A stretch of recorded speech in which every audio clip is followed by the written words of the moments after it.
So, how does author, creator, content attribution relate to SEO,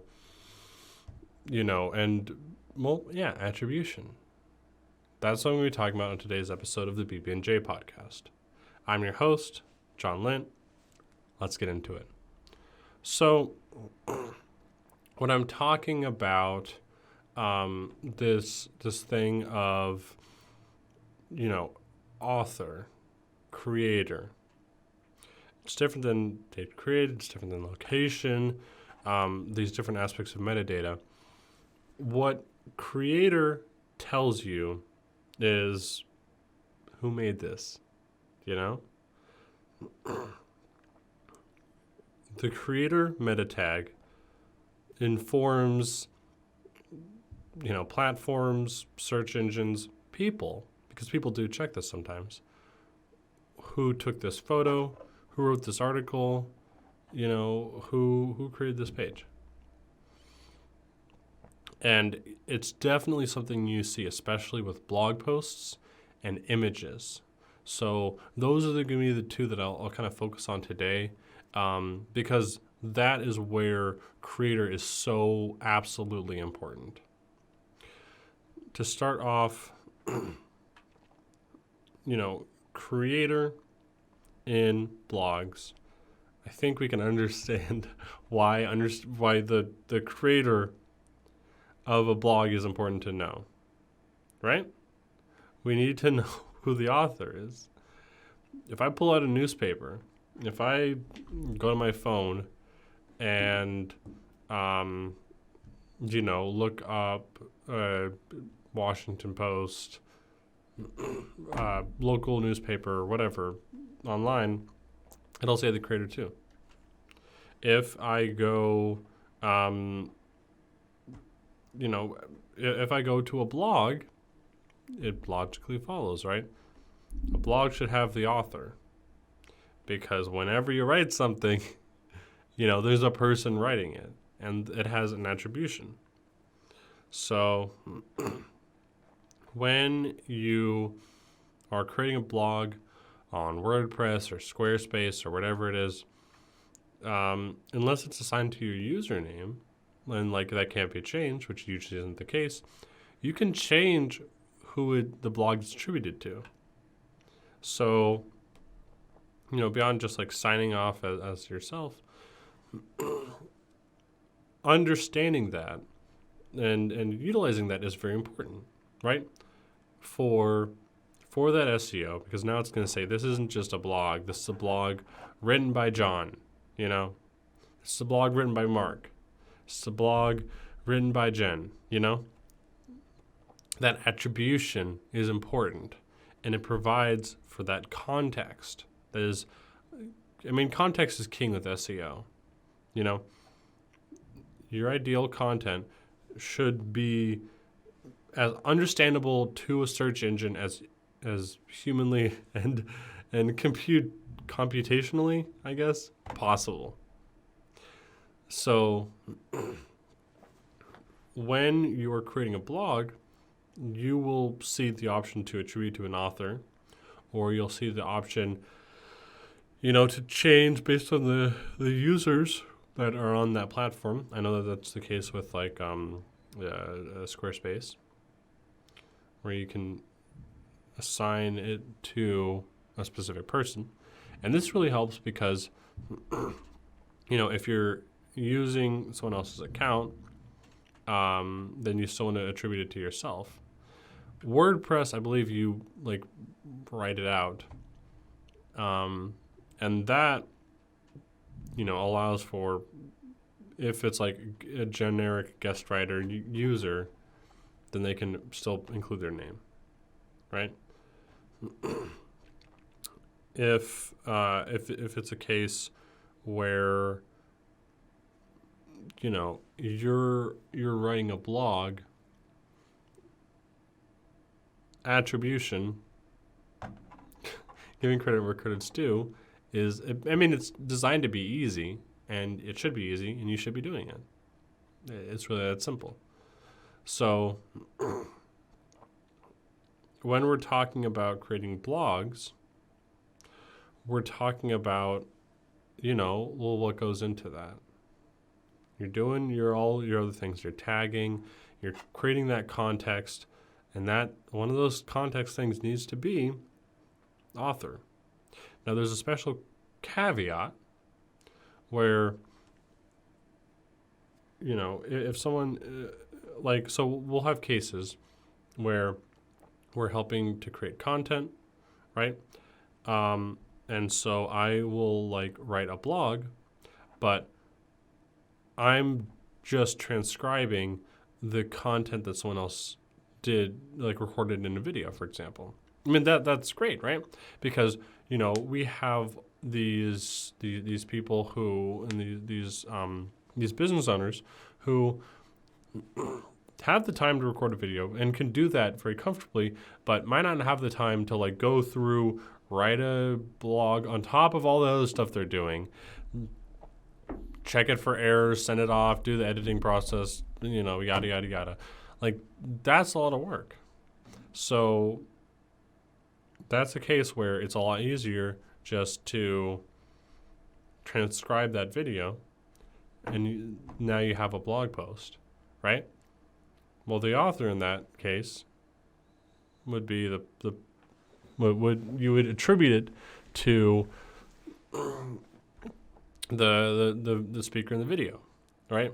Because you're just taking the speaker's words. You're not quoting them or anything. You're just taking their words and you're turning into a blog.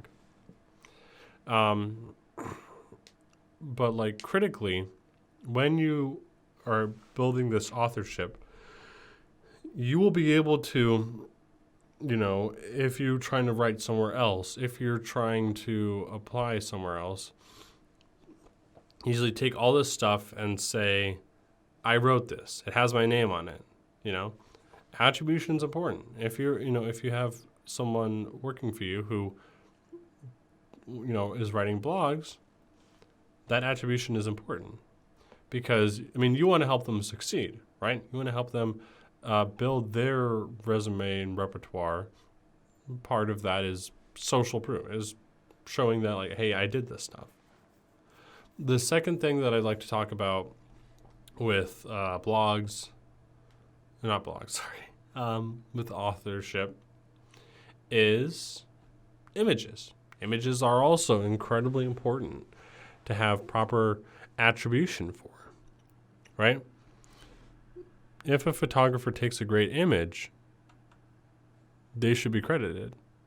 You have these especially wildlife photographers, they are spending months just trying to get 3 good, really, really good shots.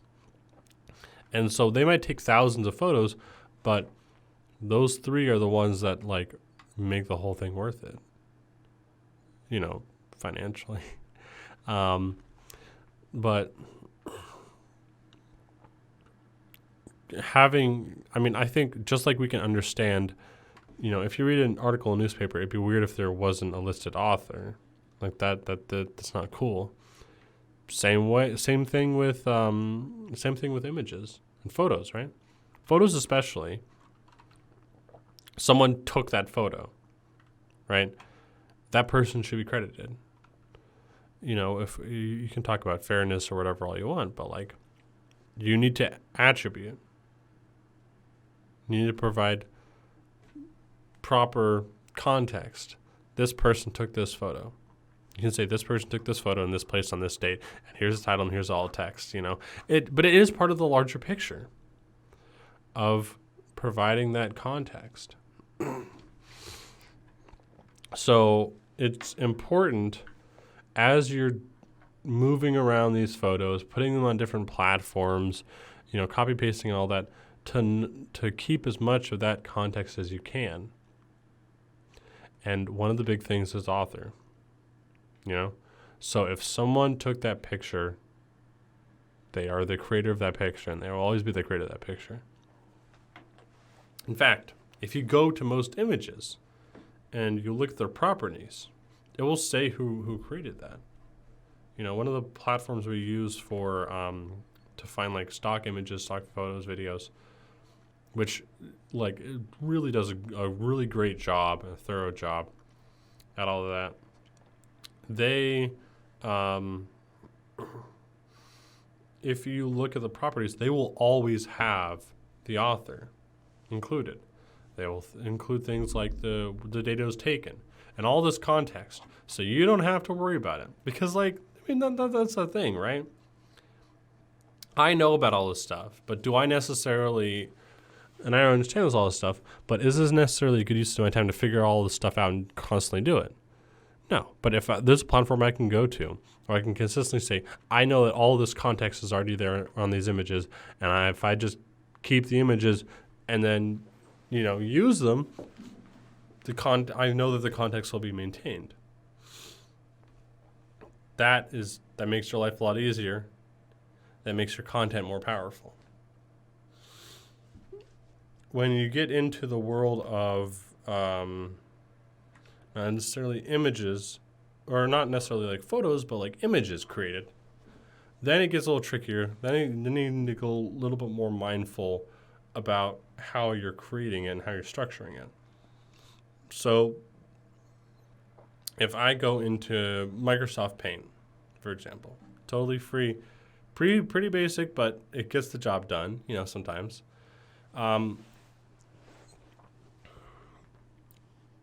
I can create an image, even if it's not a photo, but it's an image, right? I can totally create something new. I mean, I've seen like there's like paint art or something, like these really complicated, really cool, almost like paintings, but totally just made Microsoft Paint.